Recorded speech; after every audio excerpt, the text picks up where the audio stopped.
Ang BID? Earlier, they were here, Your Honor. Mr. Chairman, can we direct the BID? Nandiyan naman po yung PETSA. Nung tumoy raid, can we direct the BID? Who are those officials of the BID Mr. Chair, in Davao? Okay. Comsec, please coordinate with BID. Para magkaalaman, baka mamaya yung BID na yun. Okay. Congressman Acop, with the indulgence of Congressman Paduano, Thank you, Mr. Chairman. Mr. Chair, and the indulgence of Congressman Flores. Yes. Of course, I will yield to Sorry, Your Chairman Honor. Acop, of course. para lang ito yung information kasi hinahanap ni Honorable Paduano kung sino ang BID noon eh. We have here Police Superintendent Winnie Kidato who was then the BID head. Hindi po ba? Good On afternoon. record na nasa akin. Good afternoon, Mr. Chair, Your Honors. I was then detailed with the Bureau of Immigration at that time. But I'm not the head, Your Honor. Oh, are you familiar with that case? Yes, Your Sir? Honor. Oh, so what happened with that 11? That was turned over to you. They were not turned over to me, Your Honor. No, to the BID, to the Bureau. Yun yung claim niya, no eh. Do you confirm that there are 11 Chinese personality that was endorsed to you? Your Honor, I was assigned in the main office of the Bureau of So Immigration. you're not familiar with that case? I'm familiar because I was called at that time by our commissioner, Commissioner Alipio Fernandez, to go to Davao. So that was on the, he called me up on the 31st of December to go to Davao. And I said, sir, I'm very sorry because I cannot buy any more tickets.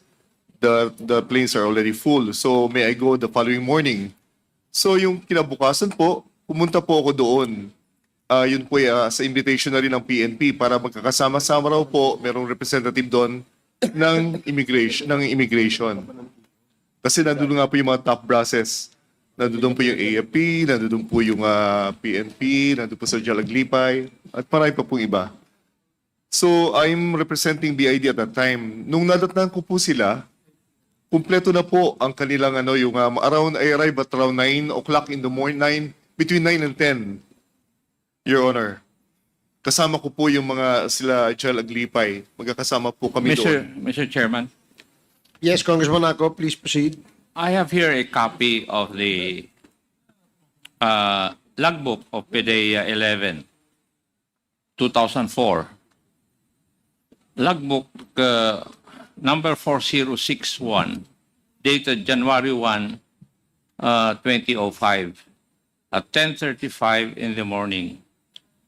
It's stated here, PDEA personnel left this office led by SPO3 Baltasar Carillo, with the BID personnel led by Police Superintendent Winnie Kidato, proceeded at Arlene Apartment and Torres Street, Barrio Obrero, Davao City, to follow up on clandestine laboratory and Shabu laboratory for records purposes and future reference.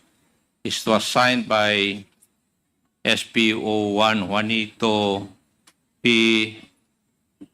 Tanod, Duty Desk Officer. Would this lie?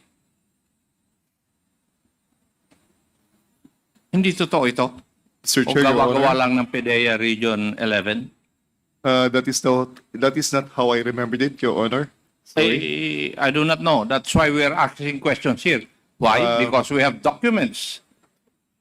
After po na mag-arrive po ako sa Davao, ay kasama ko po yung mga ibang mga top brass. Bumisita po kami diretso po doon sa site. Doon po sa Dumoy, sa place po kung saan nangyari yung encounter nung gabi, previous na night. Hindi po ako nakatapak doon sa Arlene Apartment. Wala pa akong napuntahan na ganun. Anyway, nung pumunta po ako doon, nandun po nagko-coordinate po ang mga immigration, mga police. Ang immigration po was led by their alien control officer o yung pinaka-chief po ng Region 11 na immigration at the time. Ako po, tumuloy po ako doon sa Dumoy.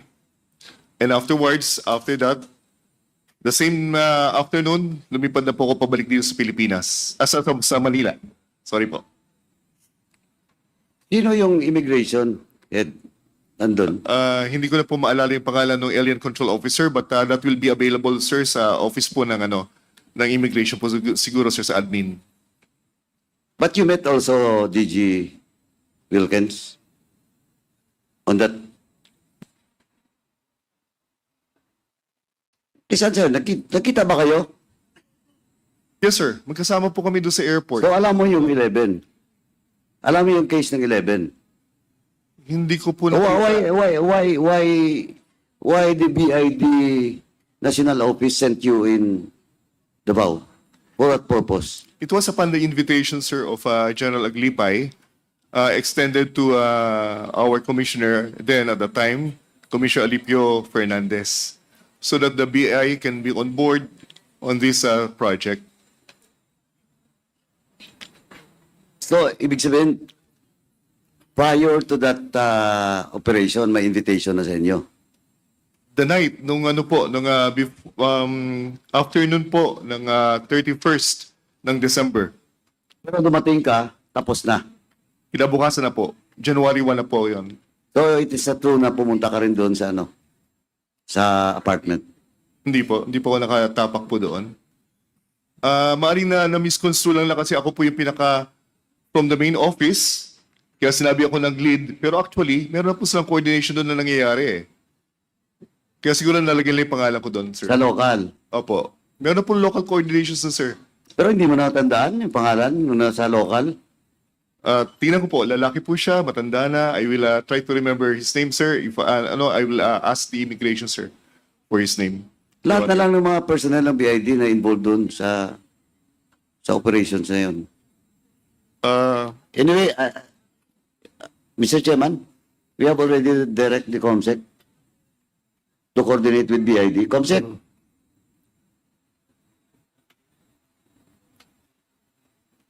COMSEC? Yung sa BID po, please coordinate. Para makuha natin lahat ng pangalan tapos imbitahan natin na next hearing. Thank you, Chairman. Thank you, Congressman Paduano. Congressman Flores, please proceed. Thank you, Mr. Chair. The DG Wilkins, sir, last na lang po, a few more questions lang about that Dumoy raid po. Di ba all 6 Chinese nationals were killed in the Dumoy laboratory? Come again, Mr. Chair. Yung 6 na Chinese nationals were killed in the Dumoy laboratory. Tama Yes, ba? Mr. Chair. I saw that picture na parang they were found in different areas of the laboratory. Correct? Come again, Mr. They Chair. were found in the different areas of the laboratory, meaning hindi sila isang room lang. Hiwa-hiwalay yun. Yeah. Sa ilalim yon, sa first floor yon, Mr. Chair. Hiwa-hiwalay, di ba? Hiwa-hiwalay yun, Mr. Chair. And their death was a result of an